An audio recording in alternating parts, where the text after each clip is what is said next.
آپ تمام دوستوں سے گزارش ہے اس چینل کو سبسکرائب، لائک اور شیئر ضرور کیجیے گا۔ خالق سے مانگنا دانش مندی ہے، اگر دے دے تو رحمت اور نہ دے تو حکمت، مخلوق سے مانگنا ذلت ہے، اگر دے دے تو احسان اور نہ دے تو شرمندگی۔ شیخ عبد القادر جیلانی رحمۃ اللہ تعالی علیہ کا فرمان: جب تک تیرا غرور اور غصہ باقی ہے اپنے آپ کو نیک لوگوں میں شمار مت کر۔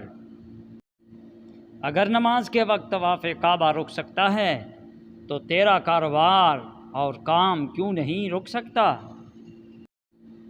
وہ سارا دن ہماری گناہ دیکھتا رہتا ہے اور ہماری نافرمانیاں بھی دیکھتا رہتا ہے، اور صبح ہوتے ہی اپنے ہی فرشتوں کے ہاتھوں ہمارا رزق بھیج دیتا ہے۔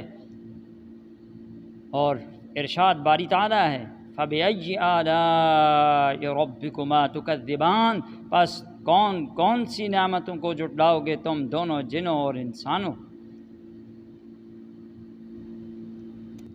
کسی کا بھلا نہ ہو سکے تو برا کرنے کی کوشش نہ کرو۔ دنیا کمزور ہے لیکن دنیا کا پیدا کرنے والا اللہ وحدہ لا شریک کمزور نہیں۔ ہر انسان اپنی زبان کے پیچھے چھپا ہوا ہے، اگر اسے سمجھنا ہے تو اسے بولنے دو۔ 3 چیزیں ذلیل کرتی ہیں: نمبر 1 چوری، نمبر 2 چغلی، اور نمبر 3 جھوٹ۔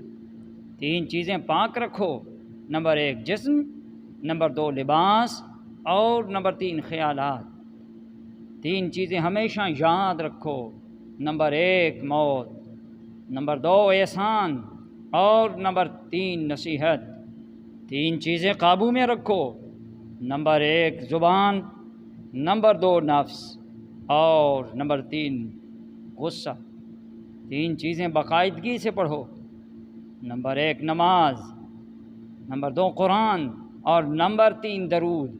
3 چیزیں چھوٹی نہ سمجھو: نمبر 1 فرض، نمبر 2 قرض، اور نمبر 3 مرض۔